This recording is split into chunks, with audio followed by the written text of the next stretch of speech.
Hi there once again and welcome to tutorial number 15. I'm just going to move our winner scenario here just out of the way a little bit before we begin with the next part of the algorithm. And then following on from here, the first thing I need to do is bring in 4 condition nodes. In fact, I'll bring in 5 because I do ultimately need 5, so I'll bring those all in. So I've got 1, 2, 3, 4 and 5, and you can probably see by the way that I've positioned those that this is the same setup I'm working on here as I've already created before with the position indicator text outcomes. And as before, I'm going to daisy chain these together, so I'm going to place this one into input 2 of there, this one into input 2 of there, and this one into input 2 of there. And as before, I'm going to go through them, and in their input 3s I'm going to put 4, 3, 2, 1, and leave input 2 at 0. That gives us our 5 scenarios there, or our 5 outcomes. I can then begin wiring up the triggers for them. So I've got my winner here, so the outcome of this is going to be used to trigger this one. The 5-way dead slither is the next one in line, so that's going to be in there. Following on from here, the 4-way, and then finally the 3 and 2-way will be in there. So that's the first part complete. The next thing to do moving on from here is to add some more inputs, another 3 inputs to this condition. Make it a little bigger.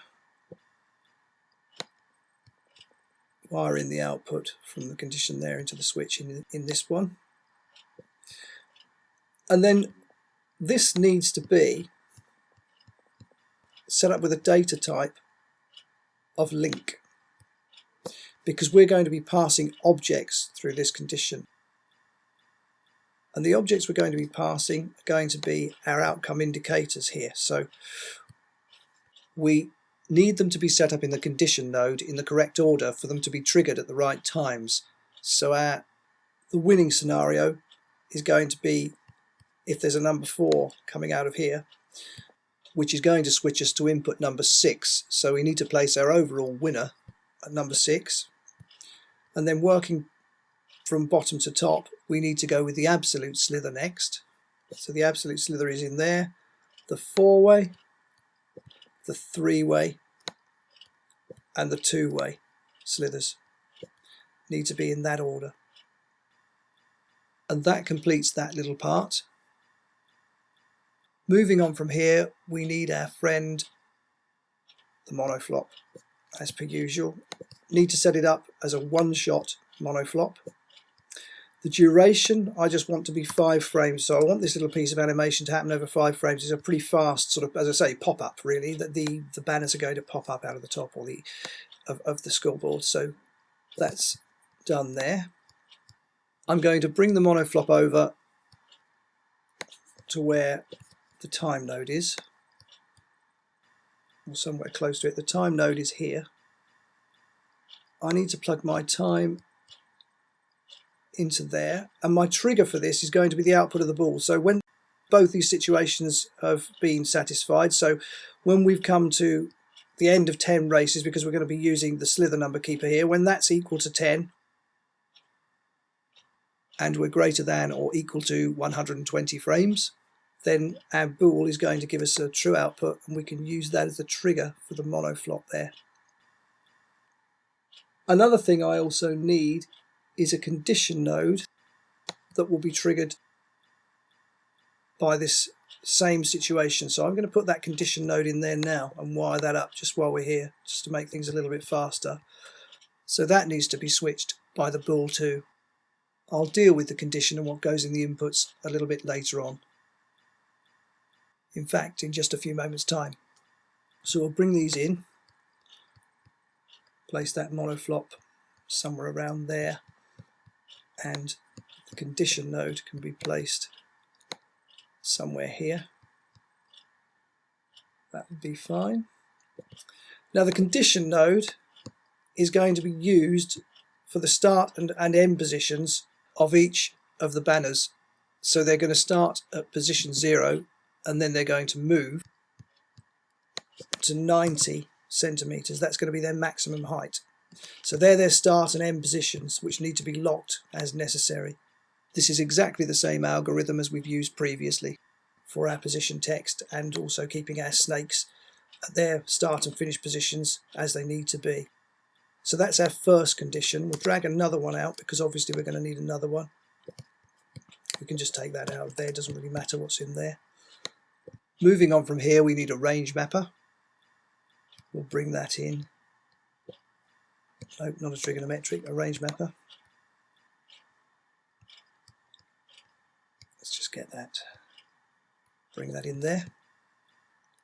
As per usual, we need to set a state in the monoflop there and plumb that into the range mapper's inputs, which of course are going to stay at input lower and upper.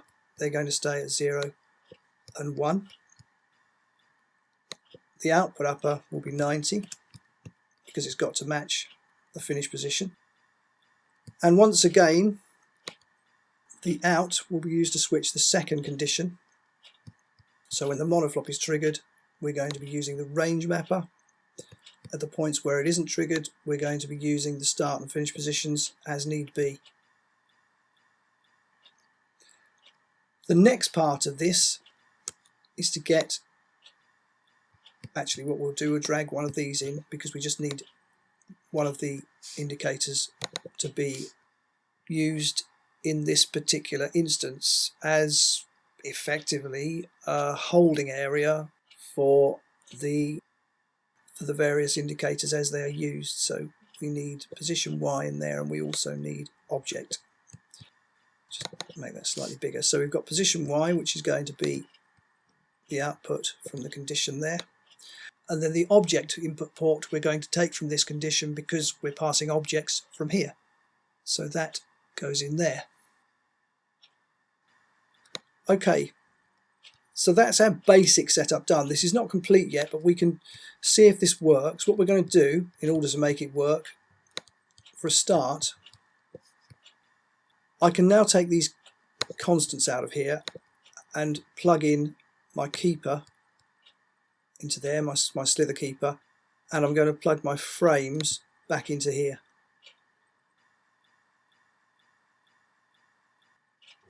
So that's got that bit sorted out there. What I'm also going to do, instead of comparing to equals to 10, I'm just going to say 1 in there so that we can cheat this and do it over one race. And I've also got to do the same thing in this earlier expression here. I've got to go into, we just zoom into the score keeping part of this, or the slither keeping part of this at the top. Frame all, or frame selected I should say. And what I need to do in this compare, I've got my slither keeper number or slither number keeper here. In this compare I've got the same thing, greater than or equal to 10. Well, I've got to just say 1 in there for now and just cheat this in so that we just look at the one race. Okay, moving on from here, the next thing to do is test all of this out. So let's see where we go from here. Just come back into here a second. I just need to get rid of a couple of these constants here because we don't need those anymore really. Just set the last one's value to 1 because we're going to be looking for an overall winner scenario in the first instance. So let's just close this down, and I think we can run the race and see what happens.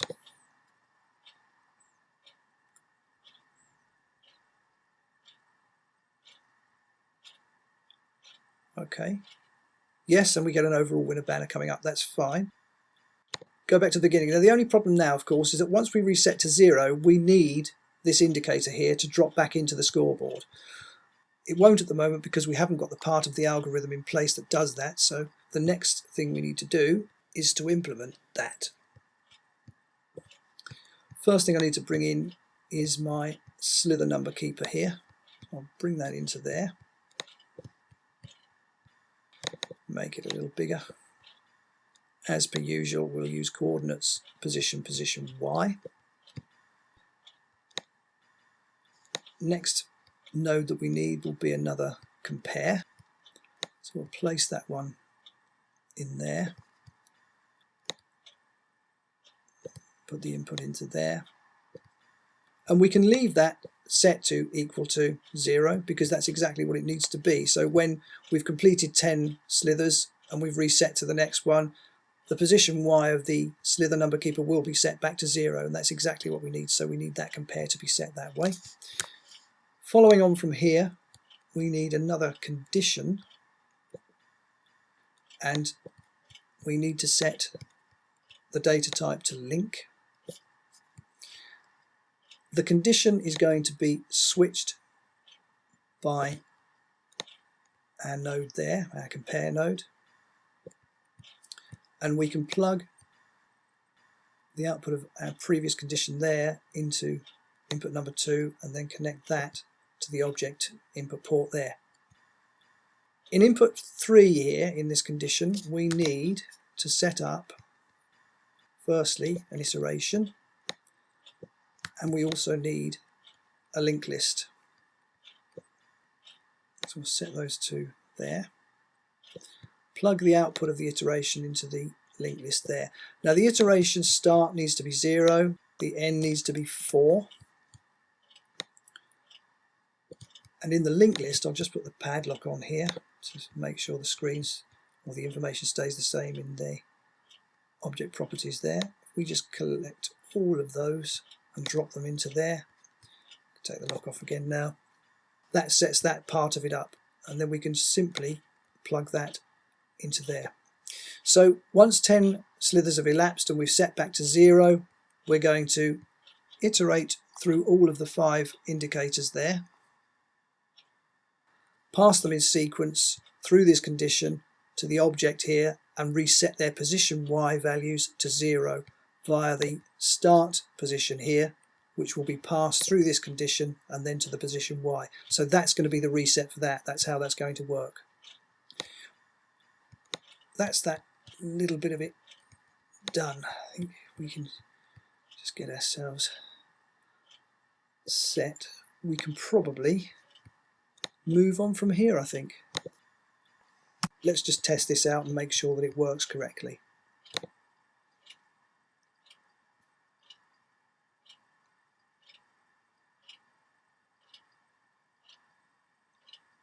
Absolutely fine, and when I reset, it pops back into the scoreboard. If we plug into Dave here, let's just see if we get a 2-way dead slither banner coming up, which is what we should get.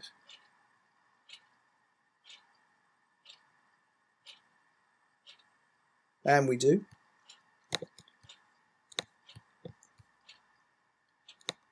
Plug in Bonnie. Let's see what we get there.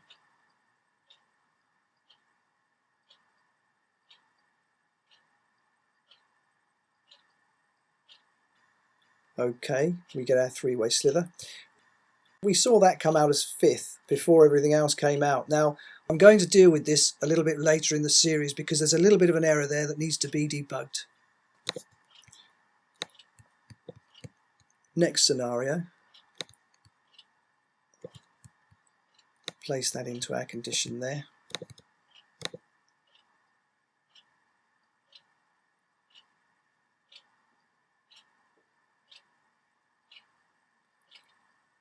And we've got our 4-way slither, that's correct. And finally, we'll just plug the last one in. Check our 5-way or absolute slither.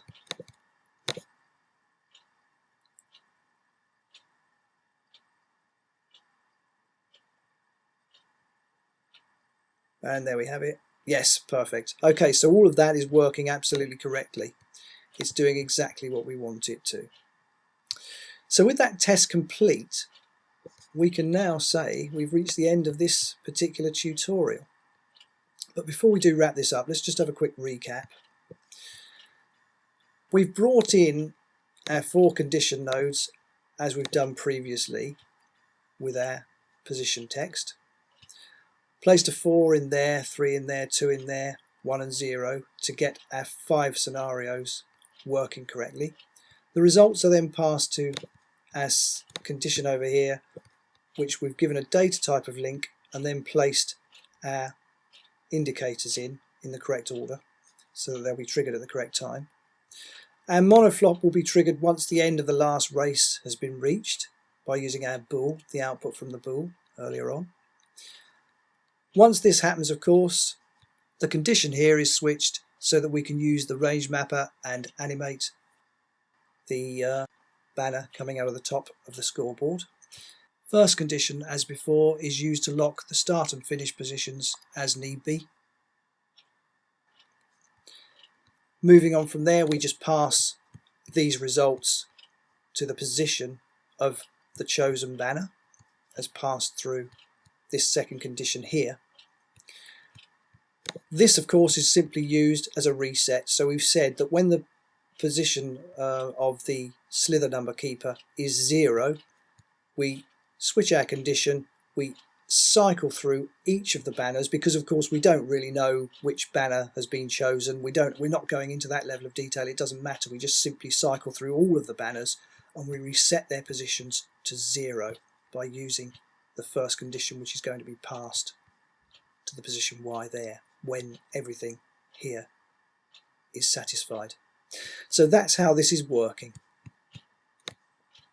One final thing I'm going to do, actually, before I do completely finish here, in the range mapper, what we need to do is play around with the spline again, as we did before, to just make this a little bit more dynamic. And what I'm going to do is going to bring that one up there, because I want this to pop up similar to the way that the indicators in an antique cash register actually work. So what I'm going to do is going to set this up, if I can, just to be somehow, let's make that a little bit less long if I can, so that it's just popping up over its maximum height and then drops back. That's what I'm looking to do there. Just a little bit more adjustment. Something like that should work quite nicely, because this is going to be its maximum height, which of course is 90. So we're going to go slightly over 90 and then drop back. That's what we're going to do, and we're going to do it pretty fast because it's going to leap out of the top now. So if we just do one last run and just see what happens.